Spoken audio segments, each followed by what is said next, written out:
오늘은 이기는 기쁨이라는 제목으로 우리 하나님 말씀 함께 나누도록 하겠습니다.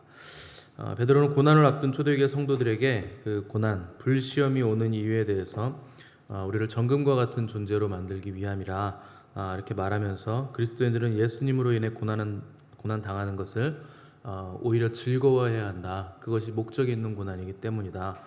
이렇게 권면했습니다. 이 베드로의 편지를 보시면 가장 많이 등장하는 세 개의 단어가 있는데 첫 번째가 고난, 두 번째가 즐거움, 세 번째가 소망입니다. 이 세 개의 단어를 딱 놓고 보시면 즐거움하고 소망은 연관성이 있어 보이는데 고난은 나머지 두 단어하고는 어울리지 않는 단어처럼 느껴지기가 쉽습니다. 왜냐하면 고난 자체로는 위대할 것이 하나도 없고 유익될 것도 없고 고난은 아프고 또 고통스러운 것이기 때문에 소망과 즐거움이 있을 하등의 이유가 고난 자체에는 없는 겁니다. 근데 그 고난을 당하는 이유가 어떤 것을 이루기 위한 과정이라면 얼마든지 우리가 즐거워할 수 있고 또 소망으로 다가올 수 있게 된다는 것을 베드로가 우리에게 알려주고 있는 겁니다. 그래서 14절 보시면 너희가 그리스도의 이름으로 치욕을 당하면 복 있는 자로다. 영광의 영 곧 하나님의 영이 너희 위에 계심이라. 이렇게 기록을 했는데 예수 그리스도의 이름으로 치욕을 당하는 자는 복이 있는데 그 복의 내용을 보니까 영광의 영 곧 하나님의 영이 너희 위에 계시기 때문이라 이렇게 기록을 하고 있습니다. 영광의 영이다, 하나님의 영이다 하는 것은 성령님을 말씀하시는 건데 여기 하나님의 영이 너희 위에 계시다라고 번역을 했는데 원래 헬라어 원어로는 하나님의 영이 너희와 함께 계신다라고 번역을 해야 제대로 번역을 하는 겁니다. 하나님의 영, 동시에 그리스도의 영이신 성령님이 우리와 함께 계신다. 그것이 우리가 그리스도의 이름으로 치욕을 당할 때에 우리에게 복이라는 증거가 된다 하는 겁니다. 그래서 주님은 너희가 악할지라도 좋은 것을 자식에게 줄 알거든 하물며 너희 하늘 아버지께서 구하는 자에게 성령을 주시지 않겠느냐 이렇게 말씀하셨는데 이 말씀은 하늘 아버지가 주시는 많은 좋은 것들 중에서 가장 좋은 것이 성령님을 주신 것이다. 이 말씀을 하시는 겁니다. 왜냐하면 성령님은 하나님의 깊은 것이라도 다 아시고 통달하시는 하나님의 영이기 때문에 하나님 자신을 주신 겁니다.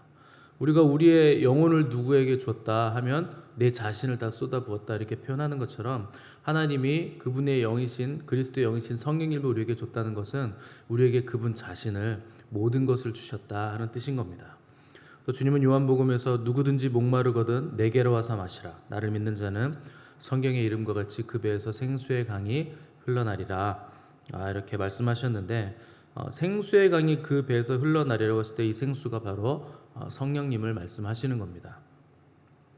근데 이 성령님이 우리에게 오셔서 우리 안에서 생수의 강이 흘러넘치려면 주님을 믿어야 됩니다. 그래서 나를 믿는 자는 그 배에서 생수의 강이 흘러나게 될 것이다. 그래서 주님을 믿는다는 게 뭔가 우리는 이미 다 주님을 믿고 있는데 뭘 또 믿으라고 하는가 이렇게 생각하기 쉽지만 믿는다는 것은 그 믿음의 대상인 그 존재에게 우리의 전 존재를 던지는 겁니다. 그냥 맡기는 거예요. 그래서 모든 상황 속에서 그분을 신뢰하고 믿고 따르고 또 의지하고 그분만을 높이는 것, 그분이 말씀하실 때까지 기다리고 그분이 움직이라고 하실 때까지 있다가 움직이라고 할 때 또 움직일 수 있어야 되고, 그러니까 전적인 신뢰, 전적인 의지가 있어야 우리가 그를 믿는다 이렇게 얘기할 수 있는 겁니다. 그게 굉장히 쉽지 않은 일이죠. 그러니까 모든 일에 있어서 그렇게 한다는 것이 어려운 일이고 사람들은 모험을 좋아하지 않기 때문에 그런 삶을 사는 것을 좋아하지 않습니다. 다들 인생이 그냥 평탄하기를 원하고 평안했으면 좋겠다 이렇게 생각을 하는데 그만큼 세상에 고난과 어려움이 많기 때문에 다들 평안을 원하고 평탄하기를 원하는 것이겠죠.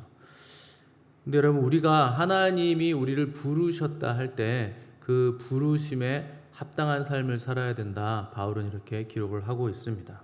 그러니까 부르심에 합당한 사람이 되기 위해서는 통과해야 할 고난의 여정들, 통과 의례가 있다는 겁니다. 그리고 연단의 과정도 필수적으로 우리에게 따라온다 하는 겁니다.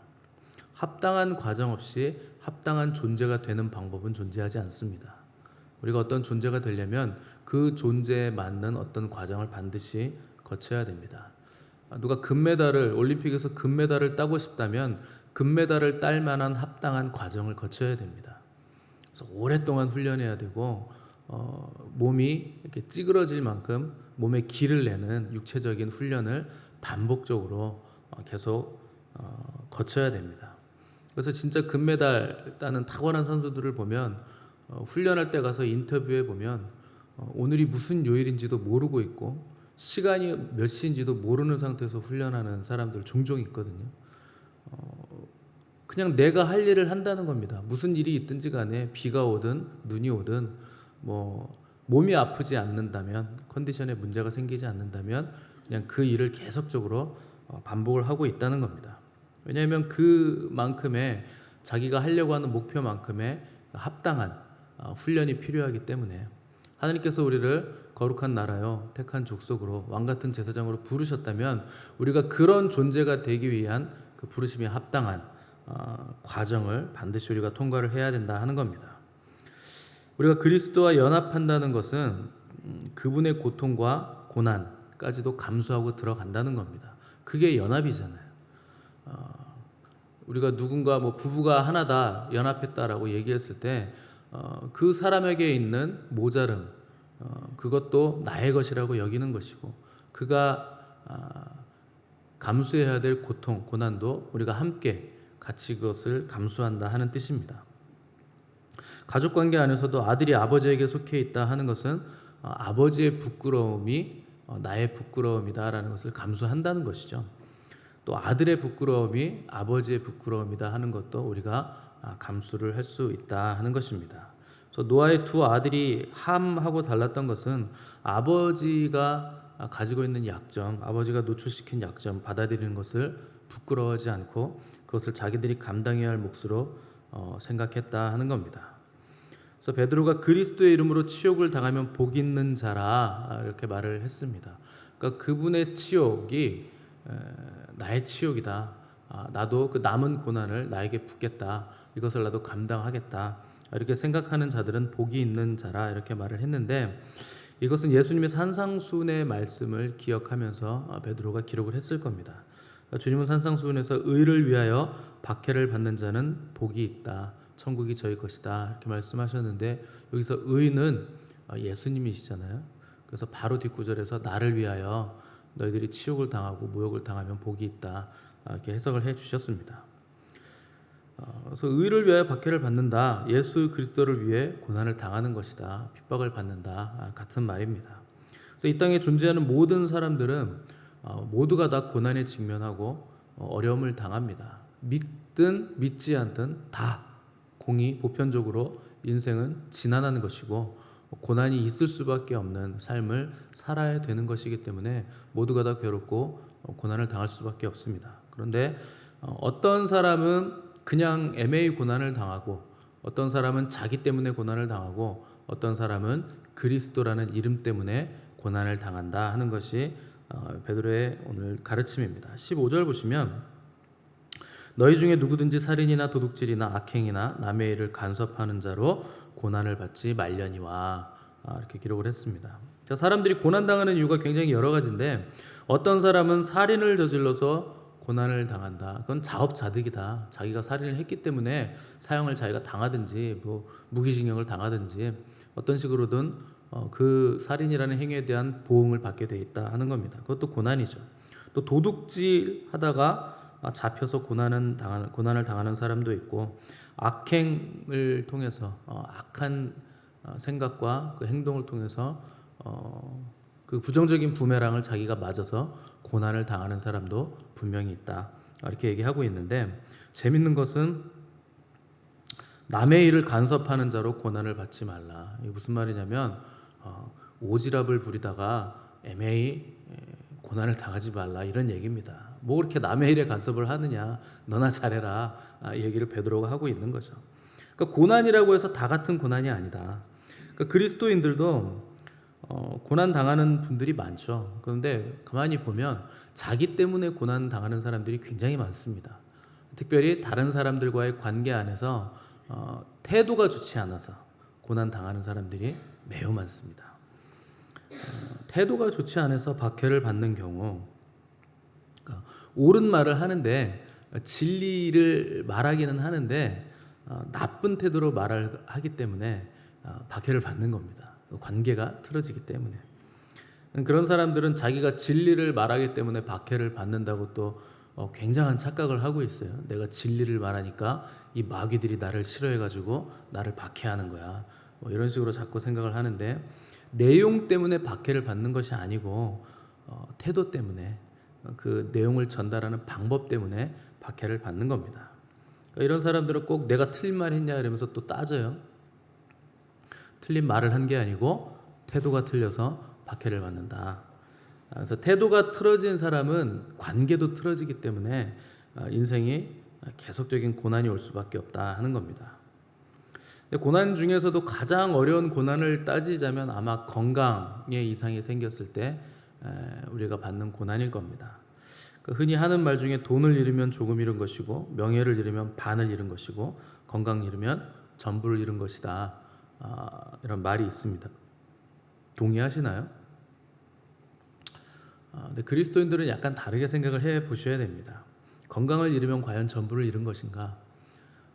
사실 믿음을 잃으면 전부를 잃는 거죠. 그리스도인들은 건강하지 않아도 그 건강하지 않음 때문에 우리가 하나님을 찾게 되고 믿음을 가질 수만 있다면 그 건강 잃음이 그 사람에게는 생명이 되는 겁니다. 그러니까 일반적인 세상 사람들이 하는 말보다 우리는 한 번 더 다르게 생각을 해봐야 되는데, 건강이 그렇게 중요하다면 또 그리스도인들도 많은 사람들이 기도할 때 건강을 위해서 기도하고, 자녀의 건강이라든가 부모의 건강이라든가 이런 것들을 위해서 기도하고, 또 누가 아프다는 소리가 들리면 대뜸 우리는 하나님께 기도하죠. 하나님 빨리 낫게 해주세요. 건강하게 해주세요. 또 뭐 병에 걸렸다가 빨리 치유되게 해주세요. 이렇게 기도를 하는데, 정말 그것이 합당한 기도인가부터 여러분 하나님께 기도를 해보셔야 됩니다. 하나님이 그 아픔 때문에, 질병 때문에 하실 일이 있는데, 그에게 하실 일이 있거든요. 그 과정에서. 근데 그냥 무조건 우리가 다 같이 모여서 주여를 외치며 통성기도하면서 낫게 해달라고 하면 하나님이 하실 일을 못하게 되는, 오히려 방해하게 되는 그런 결과가 생길 것이기 때문에, 정말 하나님이 빨리 낫기를 원하시는가, 아니면 하나님의 때에 하나님의 일을 하시고 나서 낫기를 원하시는가를 우리는 짚어볼 수 있어야 됩니다. 우리 스스로도 내가 왜 건강해야 되는가라는 생각을 해보셔야 됩니다.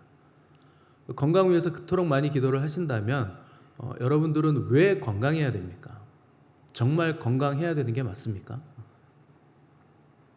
사실 건강해야 되는 이유보다 지금까지 나의 건강을 지켜주신 것에 대한 감사할 이유가 훨씬 더 많죠. 이게 훨씬 더 큰 겁니다. 지금까지 아무 탈 없이 잘 건강하게 지켜주신 주님의 은혜 찬양합니다. 그런데 여전히 우리는 건강을 위해서 기도하고, 또 병이 걸린다거나 어디가 아프다거나 건강에 문제가 생기면 하나님 저한테 왜 그러세요? 따지는 게 먼저입니다. 도대체 저한테 왜 그러십니까? 건강뿐만 아니라 물질에 대해서도 마찬가지죠. 뭐 물질 문제가 다가오면 하나님 왜 이러십니까? 갑자기 왜 이러세요? 이런 문제들이 우리에게 다가오는 것을 이제 고난이라 이렇게 표현을 하는 건데, 16절 보시면 그리스도인으로 고난을 받으면 부끄러워하지 말고 도리어 그 이름으로 하나님께 영광을 돌리라. 그러니까 그리스도인이기 때문에 고난을 받는다면 그것 자체로 감사하고 하나님께 영광이 된다 하는 것입니다. 그러니까 그리스도인이기 때문에 세상에 있을 때 고난을 받는다라는 의미도 있겠지만, 우리가 그리스도인이라면 우리에게 다가오는 모든 고난은 합력하여 선을 이루어 하나님께 영광이 된다 하는 것을 반드시 알라는 겁니다.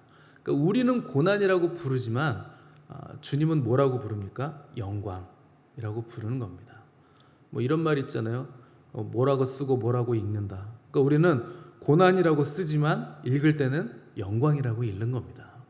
그리스도인이기 때문에 느껴지는 건 고난이겠지만, 하나님은 모든 것을 종합하실 수 있는 능력이 있는 유일한 존재, 전능하신 존재이기 때문에 이 고난을 통해서도 하나님은 영광을 만들어내실 수 있고, 가장 큰 기쁨을 우리에게 선물해 주실 수 있는 전능자시라 하는 것이 오늘 베드로의 가르침입니다. 우리가 정말 참되고 신실한 그리스도인이어서 세상에서 고난을 받게 된다면 그것은 우리가 정말 신실한 그리스도인이라는 지표입니다. 정말 우리가 구원받은 하나님의 백성이기 때문에 고난을 받는다면 그것 자체로 우리에게 가장 큰 기쁨이 되는 것인데, 왜냐하면 우리가 정말 구원받은 자구나, 정말 예수 그리스도를 믿는 자구나, 하나님의 백성이구나 하는 증거가 되기 때문에 그리스도인으로서 받는 고난은 가장 큰 기쁨이요 무엇과도 바꿀 수 없는 소중한 것이요 하나님께 영광이라 하는 것입니다. 그래서 사도행전에 보시면 예수님을 전하다가 매를 맞고 나온 사도들이 굉장히 기뻐하는 것을 볼 수 있습니다.